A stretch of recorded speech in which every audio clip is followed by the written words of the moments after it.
A lot of great games in the JRPG genre have been released in the past few decades, and the genre has really stood the test of time to become one of gaming's most beloved genres. So today, we're shining a spotlight on some of the best JRPGs out there that you can play. We got both old and new games here, so let's get started. Come on. What's the enemy? Starting off with number 20, we have Scarlet Nexus. One of the most modern games on this list, one released in June 2021, wasn't exactly the most ambitious game around to begin with, but what it lacked in quantity and scale, it more than made up for with excellent combat and design.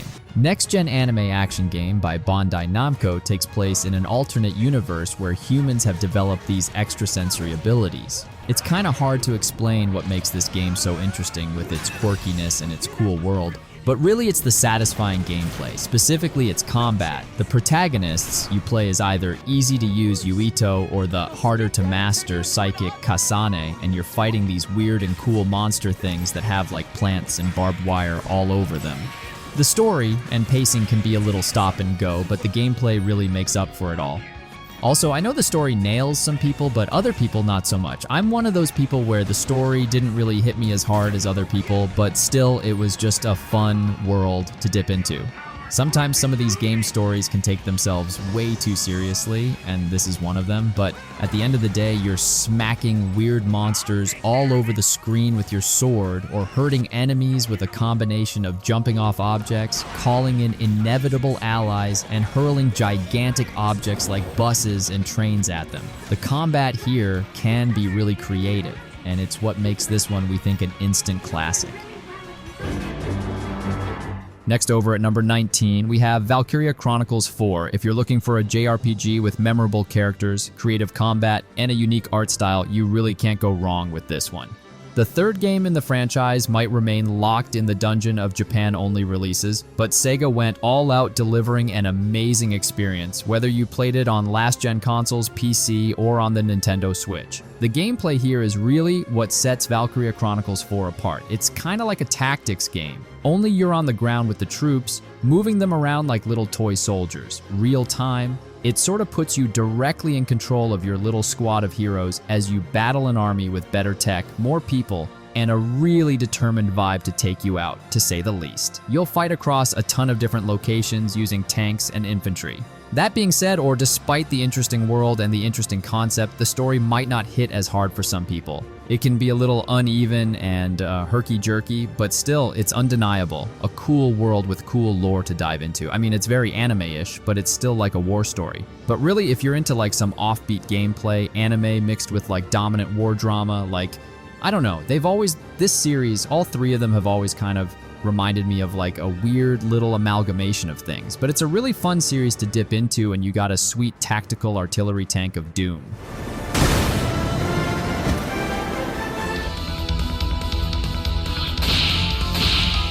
Next, over at number 18, we have Shin Megami Tensei 3 Nocturne. Yep, we've got just one of these games on the list, and we went with, well, this one, and specifically the recent version, the HD Remaster. This technically is almost like a new game just because of the previously mentioned remaster. It doesn't completely overhaul this PS2 era classic, but the visual pass, new voiceovers, and most importantly, the maintainable difficulty made an otherwise punishing experience accessible to everyone playing now. I know games don't have to hold your hand, but I mean, like, this game was hardcore, and now it feels a little bit better. Shin Megami Tensei 3 is an incredibly hard JRPG, at least tougher than most, and you'll need to pay close attention to the mechanics. Elemental weaknesses deals big damage if you want to survive multiple battles with different monsters. It's an unsettling game. It ditches the kind of bright, colorful school anime flair of its offspring like the Persona series, and it revels in its bleak darkness. You know, it's a post-apocalyptic Tokyo. The world-ending event happens at the start of the game, and it's extremely anime once you get into it. But by default, especially for newcomers of JRPGs, it's just unlike any other JRPG. This is one of those games that people with very strong opinions on the internet are gonna say is one of the best games ever, and you have to play it no matter what. And by default, that makes me like a little skeptical, a little hesitant, but damn it, like Nocturne is just really, really good.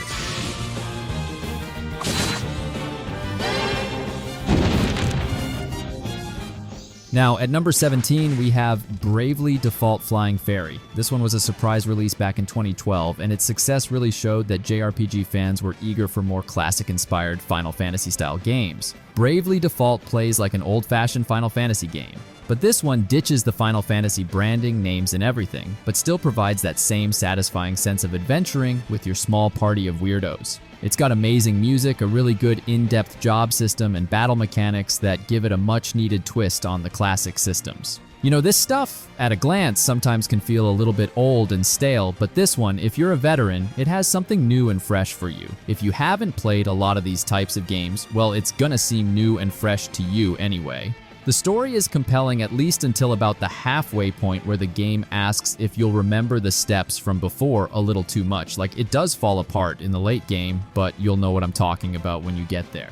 We are recommending Bravely Default, but if you're gonna play it, just certainly the second game is even better, but it does dive even more deeply into the lore of the first.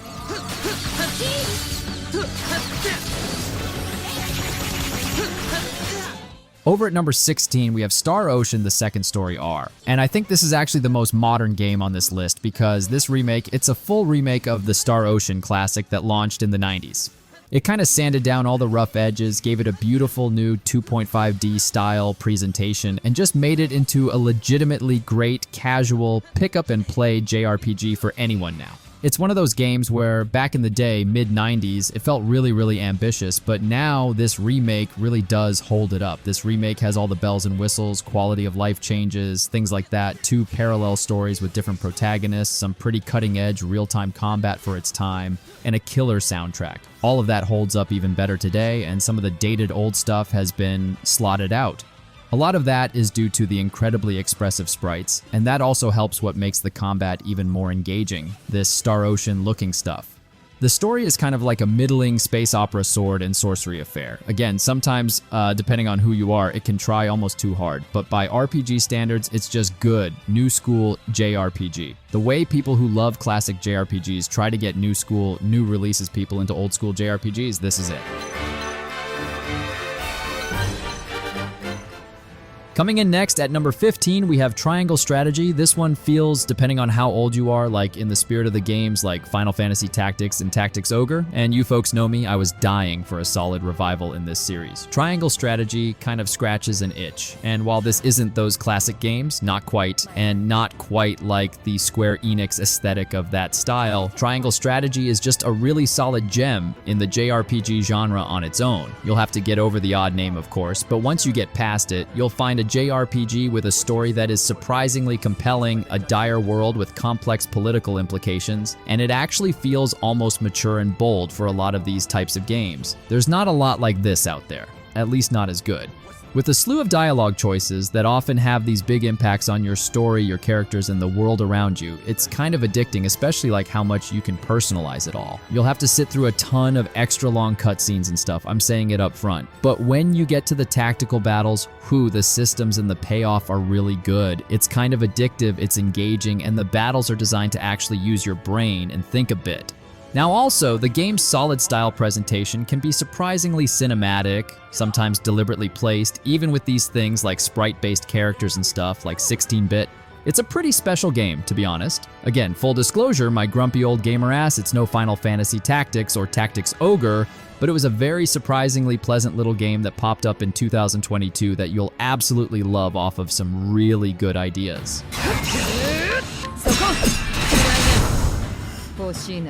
Next on the list at number 14, we have Octopath Traveler 2. The original Octopath Traveler was a striking experiment in that whole HD 2.5D art style, a hefty RPG that looked like nothing else on the market at the time, and it was scratch-sized. But the follow-up game, Octopath Traveler 2, just worked because, the sequel took the same kind of classic inspiration but modern presentation and amped it up visually and made the story, at least in our opinion, considerably better. It's a step forward for an already impressive first step, a substantial JRPG filled to the brim with creative bosses, gorgeous music, a beautiful formal presentation, and kooky good characters. The game makes each character's story matter separately. It's almost like a collection of short stories in one game. It's hard to explain. Still, it gives it a unique way of leveling up and not getting bored with one particular story. Like each one, the devs clearly have had a lot of love into it, and it really shows. This is a surprisingly long game, but it never disappoints. Some of the traditional RPG systems here do feel like a carbon copy of others, especially still classic stuff or like Bravely Default, which I mentioned earlier, but Octopath Traveler II is just a really good way to entertain yourself for dozens of hours, the way these games should. You'll get sucked into a world full of memorable locations, weird creatures, and genuine surprises, and like I said, the music is really killer. Now, at number 13, we have Sea of Stars. This is kind of cheating. Well, actually, it is cheating, since the game was developed by Sabotage Studio, a Canadian game developer. But I really had to include this one on the JRPG list because Sea of Stars is a love letter to the classic JRPGs of the 90s. While we're talking some old school flair here, it doesn't just rely on the nostalgia. I know a lot of people just see this and think it's like another Chrono Trigger or whatever, one of those games, but it has its own identity, its own like really just bright, feel-good vibe and world. And it's got a lot of quality of life changes, things with like traditional turn-based combat that keeps things decidedly modern. Rich visuals here, fantastic music, an engaging story, colorful, explorative environments. The game only lasts about 30 hours, which is long for a lot of people, but shorter than most RPGs. It's a slightly kind of like almost breezier take on adventure, to the point the stakes sometimes feel almost like not enough. But still, a good adventure is a good adventure.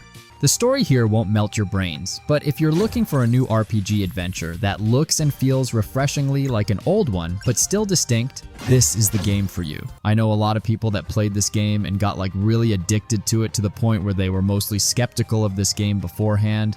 But it is really special. I'm saying that for the normies out there. You know, for some diehards, they're gonna hold on to Sea of Stars as their best game ever, but I'll tell you, it's just a fun little bite-sized layer of sugar in between some other bigger games.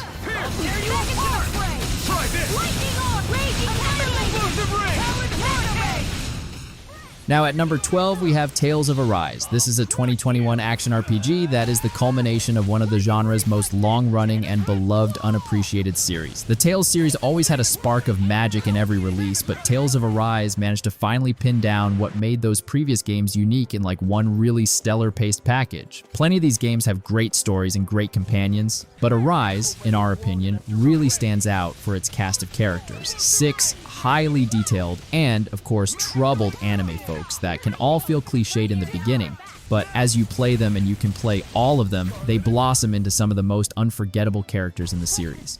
Arise also shifts the traditional action combat from the series into overdrive, focusing on carefully timed dodges and over-the-top party abilities that allow you to knock down bosses, expose weaknesses, and just beat the crap out of things. The world may not be super open, the visuals can maybe look too flashy, and the story really knows how to take a wobbly turn towards the end, but it'll take you on a ride. And really, by the time you reach the end, you're gonna love the ride, those characters, just the look and feel. It's a satisfying experience, especially if you like JRPGs that are a little bit more on the action-focused side. We think this game fit the bill and also had like the perfect amount of J, the perfect amount of anime-ness, if we dare say so. Next up, we have Chained Echoes, another game developed in the West in 2022. It's cheating, yes, but with some deep-in-the-past JRPG roots. This indie game isn't just a passion project, but it's the result of a decade of work by one person, Matthias Linda, I hope I'm pronouncing that right, to create a game kind of in the style of his favorite games growing up. And it really is evident here. It feels like a real throwback, like 16-bit, the golden age, some of the best stuff from back then. It's got this consistent, super polished, charming design. You'll be guiding a colorful group of rebels as they attempt to stop warring kingdoms from destroying the world. Nothing particularly groundbreaking, but it's got some clever writing, and you'll be laughing and learning as you explore every inch of this world. And there's also a lot of satisfying exploration here. The turn-based combat is also really good, and it uniquely offers a specific overdrive challenge that's hard to explain, but it keeps you focused on every battle and keeps the turn-based combat a little bit more engaging than most, if we're being honest. And then halfway through the adventure, the game drops a bomb on you on a way that will change the way you grind, the way you fight. But this is good for like longtime JRPG fans out there, but also new ones. The pacing is really, really snappy. You want to talk about kind of like an indie bite-sized JRPG, this is it.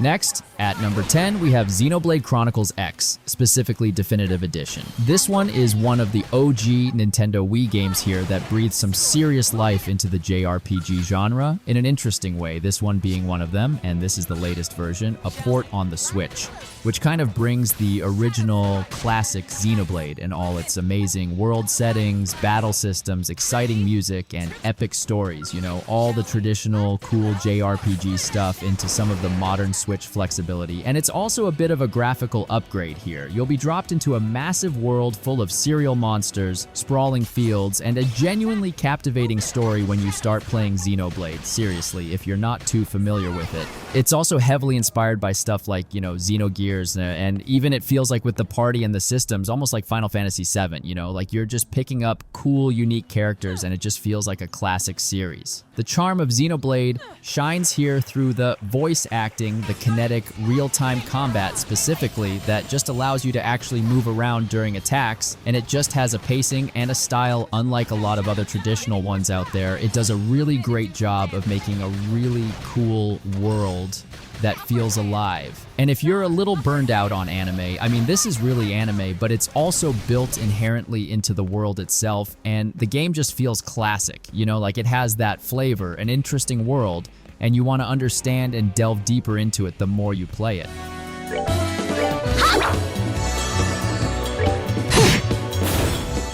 Now at number 9, we have The Legend of Heroes: Trails in the Sky. This one was originally released for the PSP, but lucky for all of us, it landed on PC a decade later. This JRPG series is very dense, and it's easy to ignore or it might feel superfluous, but it is worth the effort to track down. The games have a very slow burn, but unfold into these rich, vibrant worlds that are just honestly incredible to explore and kind of dive into. We wanted to give a shout out to this one because this is the beginning of the Trails series, which has grown into something even bigger and better. Now you might think like, oh, starting with Trails in the Sky means you're gonna have to entertain yourself with a long-term commitment, but there's a tightly woven plot and inescapable links across the massive series and its many sequels. But when you share a world long enough, you'll really fall in love with it. This one may open with some pretty generic looking elements and characters, but it gets deeper. This is one of those that hooks you as you go. So really, if you're looking for an RPG world to lose yourself in for like dozens and dozens and dozens of hours, at least you know this one. If you finish it, there's more.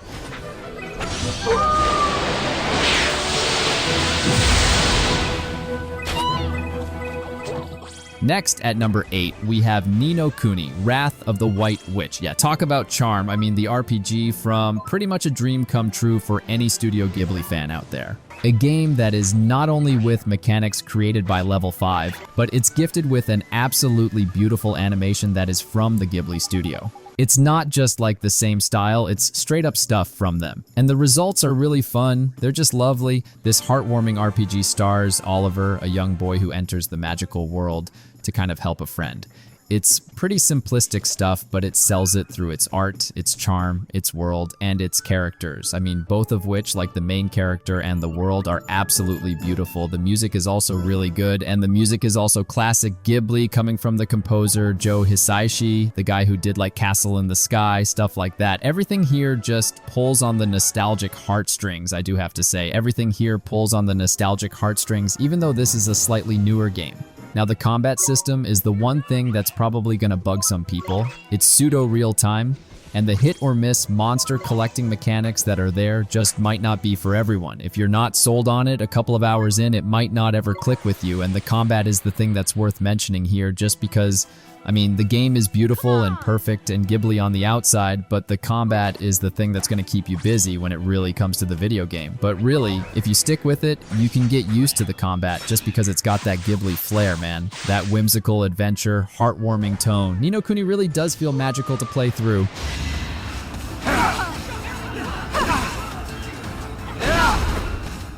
Coming up next, we had Fire Emblem Three Houses. Yes, this 2019 new school entry in the long-running series. It's kind of, I mean, easily one of the best yet. It perfectly balances the tactical combat, social stuff, and relationship building with a deeper narrative of loyalties and betrayals in this kind of fantasy war. Like mechanically, Fire Emblem Three Houses just hits perfectly for the series fans. While previous entries added features you could easily avoid, Three Houses somehow makes you want to participate in everything because the characters are so good. Yes, it's basically an anime Hogwarts, but that's part of the charm. You know, like teaching students between battles, doing wanderings around the campuses, fighting these massive multi-sided battles that don't just have you on your feet, but have all your favorite characters rooted on the line, and stuff like that just makes for a really thrilling experience. If you're a Fire Emblem fan, you likely already know this, but if you're new to the series, it's absolutely worth checking out. I'd recommend it. It makes you feel attached, like I said, to all the characters, and losing just that one eventually is going to get you somehow, and one narrative run through all 3 houses, depending on who you choose, isn't enough. So there's a lot of possibilities and replayability here. I mean, ultimately, you do have to love the gameplay and some of the tactical aspects, but there's a pretty decent amount if you do. Get a life! Come on now!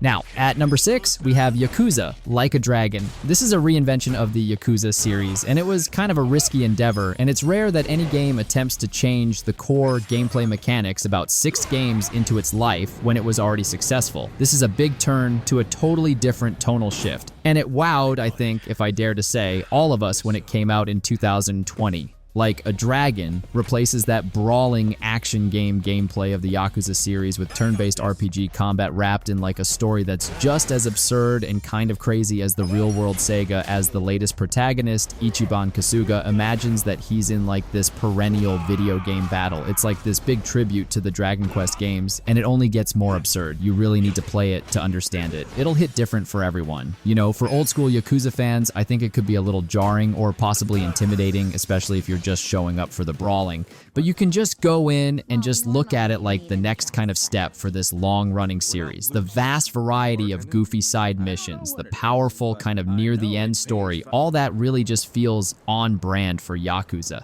You know, the music and the heart that's almost melodramatic, but just right. Unfortunately, complete newcomers to the series may not be able to fully appreciate everything the Yakuza series has to offer with just this one. I mean, you have a lot of games to play. I know you see everybody on the internet saying, Yakuza, you might not know where to start, you might not have the time to start, but Like a Dragon, I mean, it throws you into the world nonetheless.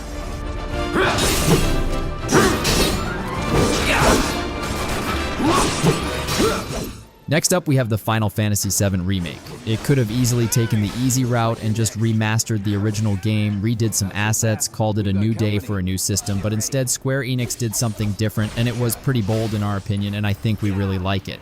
The end result, an RPG that bit by bit does an amazing job recreating the incredible highs of the original classic while also adding new surprises that, for better or worse, fundamentally change the story going forward. Now, some people may disagree with how it splinters into a million storylines in the final act, taking a game that was a simple premise, blow up a reactor, and transforming it all into this massive subversion of the original that almost feels insane. But it kind of worked. I mean, look, you're gonna be running into familiar faces like Sephiroth in your first mission, which is a really freaky moment considering the first game. I mean, the original game takes like a long time before that ever happens, but seeing everything rendered in this dazzling real-time graphics with the camera swirling around, the highly detailed characters, the amazing music, and just everything kind of doing the original game justice with just tons of personality. Everything feels attentional, and it feels like there's a lot of love and appreciation in the Final Fantasy VII Remake.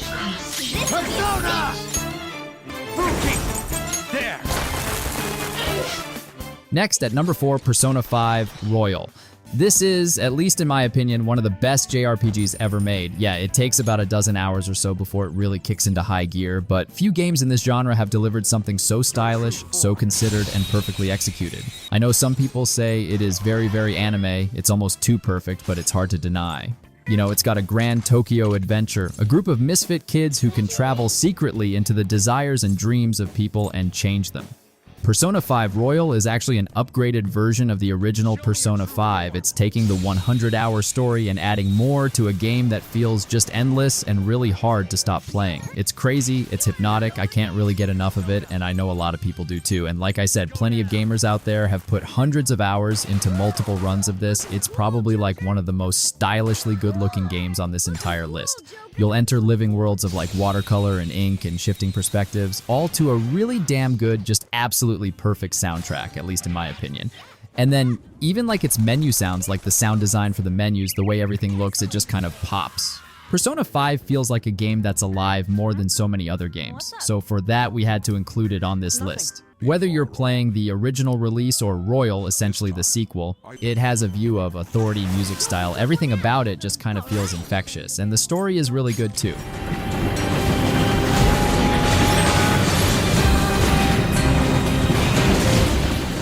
Next on the list, we have Nier Automata. The existential dread, the lonesomeness of life, the futility of it all, just all the weird stuff that makes you scratch your chin. The stuff that gets real heavy, the reason to live, stuff like that.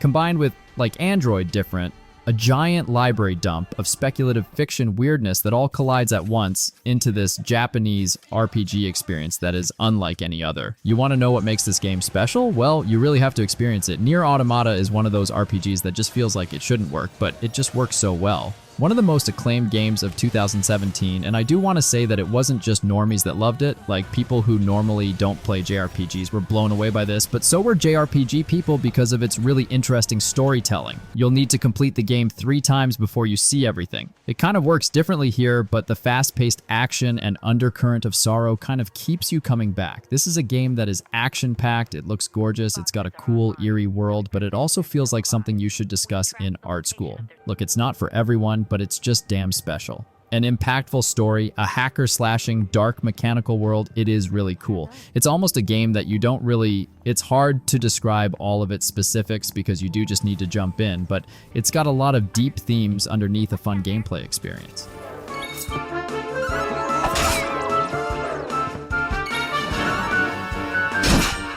And down at number 2, we have Dragon Quest XI Echoes of an Elusive Age. You can't have a best of list without a Dragon Quest game on here, honestly, and this one is one of the best of the best, so we wanted to highlight it. Dragon Quest XI is just a real standout turn-based RPG, and it just takes everything that the series has done before to the next level, all while reclaiming the sheen, the polish, the straightforward story, saving the world, all that compared to like just a lot of other things in the genre that really don't hold up to this one.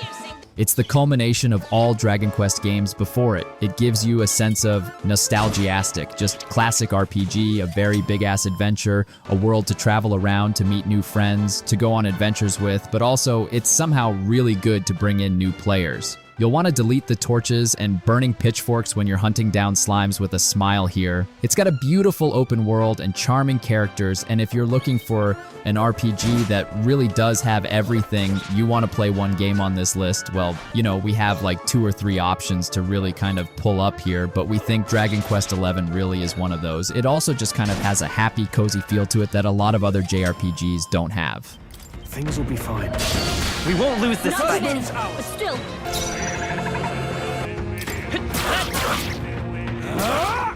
And finally, at number 1, we have Metaphor ReFantazio. This is one of those rare RPGs that you just don't want to put down, but here's the twist. It makes you wrap things up thanks to an in-game calendar that keeps the clock ticking. It's a clever system that pushes you forward even when all you want is to stay lost in its world a little longer.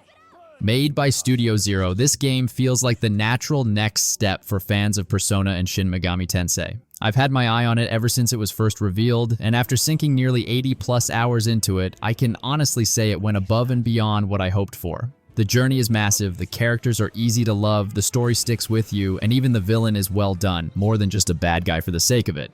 The real-time combat isn't groundbreaking, but where it really shines is in the turn-based battles thanks to a smart system built around something called archetypes. You can feel the Persona DNA in its design, but it also brings enough new ideas to stand out as its own thing. If you're into turn-based JRPGs, this is absolutely worth your time.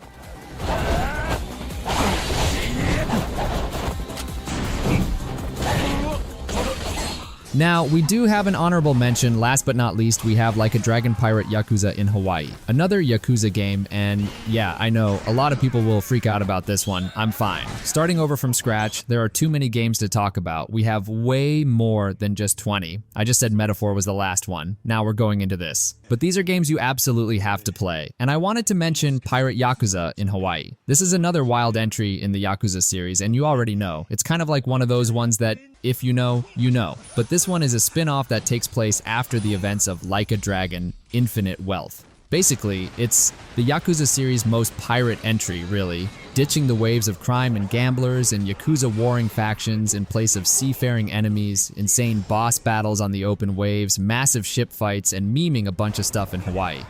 It scratches a very specific itch, and we all know pirates have kind of been unexplored in gaming for too long. With an expansive multi-zone ocean to sail and lots of Yakuza side activities to do, this one is actually pretty wild. The menu endlessly seems to have stuff going on, and you'll also be able to recruit regular strangers to people that look like legendary fighters to join. And you want to talk about down to the vibes, the soundtracks, I would call the Yakuza games either if you're a fan of action games or JRPGs in general, this one being no exception.